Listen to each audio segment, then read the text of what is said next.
Un groupe de coureurs chauffés à blanc par un speaker aux airs de général. Vous êtes prêts à vous cailler les couilles dans l'eau? Alors qu'est-ce que vous allez manger? Qu'est-ce que vous aimez? Ouais! En position pour les pompes! Dans quelques minutes, ses concurrents s'apprêtent à se jeter dans la boue.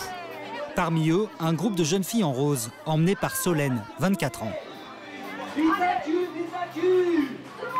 L'ambiance, c'est fou! Mais c'est déjà dur! Effectivement, l'échauffement ressemble un peu à celui d'un camp militaire. Roulez sur la gauche, sur la droite! On roule! On roule! Dans l'autre sens!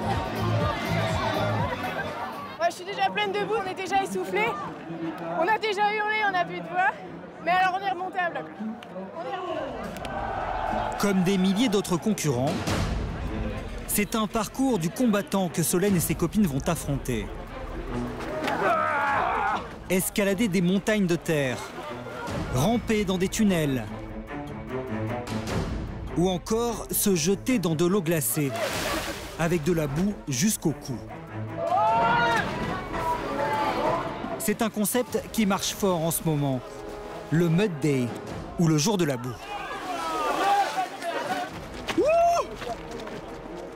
Une course apparue en France l'an dernier. Déjà 13 000 personnes pour la première édition, 15 000 à Paris il y a 2 mois. À l'origine de ce phénomène, il y a un homme venu des collines du nord de l'Angleterre. Billy Wilson, un Anglais déjanté. À la fin des années 80, cet éducateur crée à Wolverhampton les premières courses à obstacles extrêmes. Au départ, il le fait afin de financer un centre d'accueil de délinquants. Et il nomme cette course la Tough Guy, la course des hommes robustes.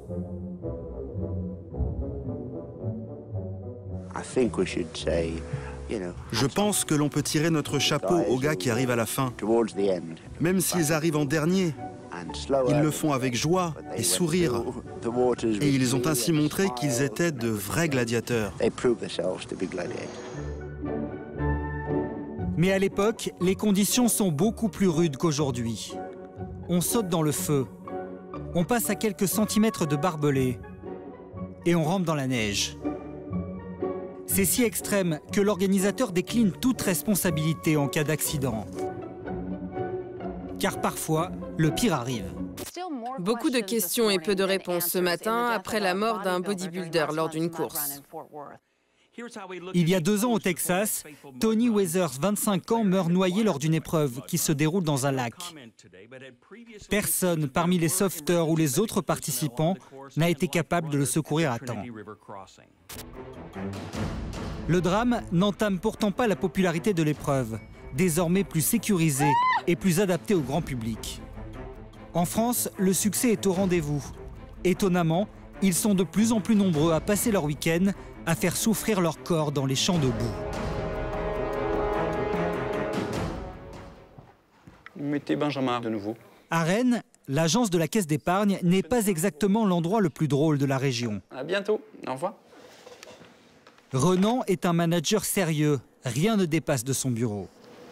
Demain, avec son équipe des commerciaux de la banque, il va pourtant se jeter dans l'ambiance de folie furieuse du Mud Day. On y va, les gars. Ouais, ok, c'est bon. On est à la bourre. On y va. C'est lui qui a eu l'idée d'inscrire tout le monde il y a 3 mois pour lancer à ses troupes un nouveau défi et souder son équipe. Eh ben, on déroule bien, les gars. J'espère qu'on va être aussi rapide. On verra bien. On est tous sportifs, on court pas mal, mais là, c'est un effort qu'on n'a jamais fait, quoi. On est prêt dans notre tête, je pense. Ouais. Mentalement, on est prêt. Physiquement, on verra sur place. Ouais. Le but, c'est de se faire plaisir, surtout. Ouais, puis c'est l'enjeu de renouveler un nouveau défi. C'est pas mal, le faire en équipe. En équipe, ça va, ouais. ça va nous changer, je pense. C'est une première, parce qu'on court souvent ensemble, mais on n'est pas tout le temps ensemble sur la durée de la course. Donc là, c'est vraiment une première. Toi, t'es largement devant et nous, on est derrière. Ça sera peut-être l'inverse demain, on verra. L'essentiel, c'est d'être ensemble. Un challenge qui doit permettre à chacun de se surpasser. Car s'ils ont l'habitude de faire des marathons ensemble, cette fois, c'est un saut dans l'inconnu. Donc c'est vraiment pas mal. Donc 10-30 à Bréal? Ouais. Ouais, 10-30, ouais, c'est bon. Ça marche. Dans 24 heures, Renan et ses collègues, très propres sur eux, vont donc se rouler dans la boue, avec l'objectif de finir la course le plus vite possible. On peut faire un deuxième tour, hein, En sens inverse. Ouais, en sens inverse, demi-tour. Ce n'est pas le cas de tous les coureurs. D'autres se préparent beaucoup plus tranquillement, sans esprit de compétition. À quelques kilomètres de là, l'ambiance est beaucoup plus détendue pour Solène et ses copines. Au pire du pire du pire, si vraiment on n'arrive pas à passer les obstacles, on a droit de les contourner. C'est pas à ça qu'il faut penser, mais si jamais vraiment on n'y arrive pas... S'il y a quelqu'un qui a une cheville, voilà, dans le... Bah oui, c'est on la traîne, on la traîne, c'est pas grave, on l'aidera, alors on médaille. C'est bien les filles, faut être solidaires. Bien dormir. Ces filles, infirmières, opticiennes ou éducatrices, se sont lancées dans le mode D uniquement pour s'amuser entre copines. C'est quand même un bon délire, quoi.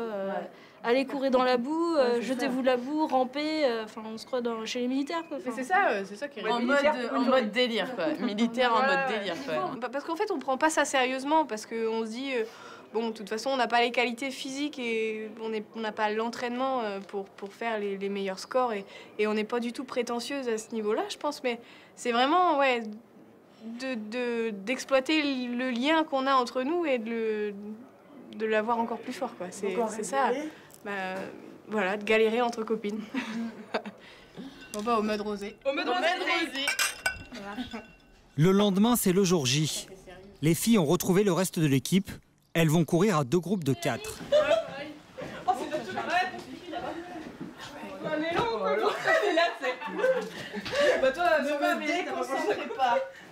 Elles ont enfilé ces jolies tenues roses qui ne devraient pas résister longtemps au champ de boue. Allez, en voiture.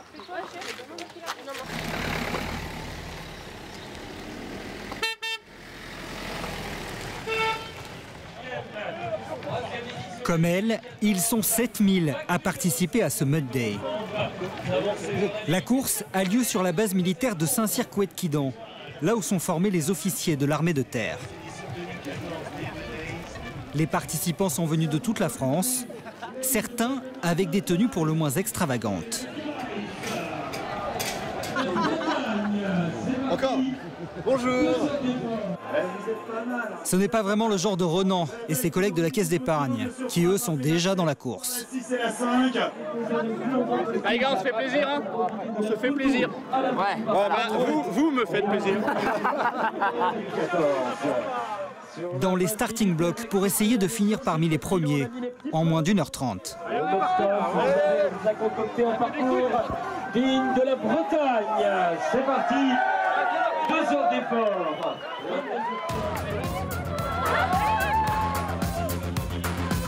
Le départ se fait par groupe de 300 personnes toutes les 20 minutes pour ne pas faire d'embouteillage.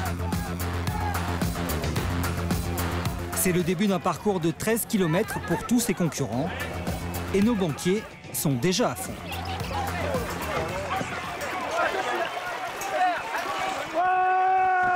Ça vaut une thalasso. C'est ça que vous étiez venu chercher? Ça vaut une bonne thalasso. C'est ça que vous étiez venu chercher? C'est une thalasso en prison, en fait. Oh la vache. Eh, Sandy, c'est quoi ça? Ouais, ça fonctionne. Je sais pas si on aura de faire pipi dedans, mais... Allez, Daniel. Ah, c'est cool.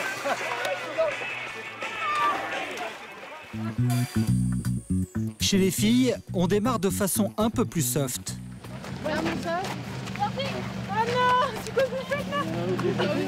Chacune a sa technique pour avancer comme elle le peut dans ses bottes de foin.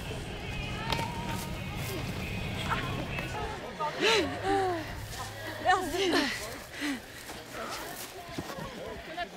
C'est fatigant quand même. Allez filles. Ouais, finger in the nose. Chaque obstacle demande à tous les concurrents un gros effort physique. Un accident pourrait vite arriver, alors Pascal Quatrehomme, le directeur de l'épreuve, est sur le pont pendant toute la durée de la course. Alors, ça se passe mieux? Ça va. Moins fluide? Plus fluide? En fait, c'est par vague. À un moment, il y a beaucoup de monde et à un moment, personne. On n'a pas eu de blessure? Pas beaucoup, en tout cas. Pour le moment, ça va. Ici. Non, pas ici, en tout cas. Bon, très bien. Ça va bien? C'est impeccable, impeccable. La société pour laquelle ils travaillent organise aussi le Tour de France et surtout la plupart des marathons ou semi-marathons. Avec le Mud Day, une marque qu'ils ont déposée, ils ont voulu toucher un public plus large, plus jeune. On a regardé ce qui se faisait un petit peu à l'étranger.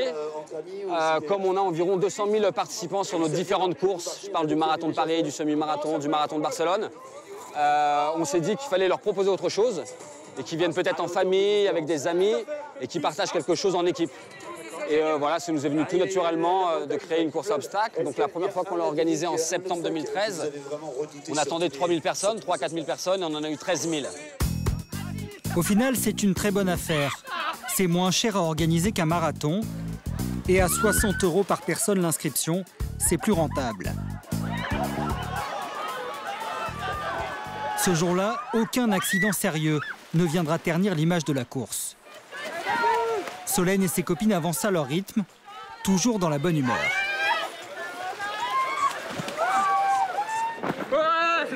Au même moment, les garçons tracent leur route. Les voilà arrivés à l'une des épreuves physiques les plus difficiles du parcours. Vous sentez comment l'histoire là? Laquelle? Celle-là? Pas bien. Celle-là, Pas bien. Celle-là, on la sent moins bien. On a tout fait jusqu'à présent. Je pense que j'arrive jamais à la deuxième corde.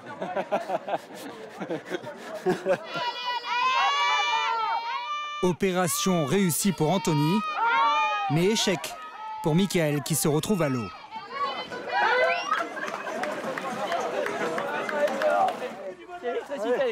Avant de pouvoir passer la ligne d'arrivée, les organisateurs ont réservé aux coureurs une épreuve un peu perverse. Passer sous ce rideau de fil électrique en recevant de petites décharges.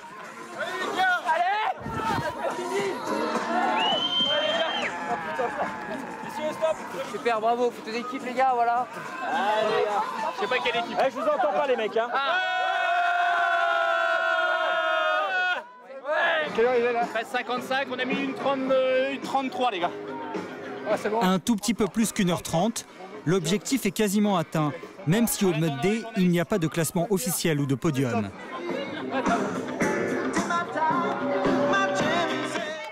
Il faudra attendre 3 quarts d'heure de plus pour voir Solène et ses copines arriver. C'est un samedi entre copines. C'est un samedi entre copines, comme il se doit. La base, c'est une grosse fête de 6000 potes qui aiment le sport et qui sont réunis autour de ça et puis qui délirent là-dessus. Terminer une course difficile tout en s'amusant, c'est sans doute la recette gagnante du Mud Day. Désormais, les organisateurs comptent en faire au moins 5 par an dans plusieurs villes de France.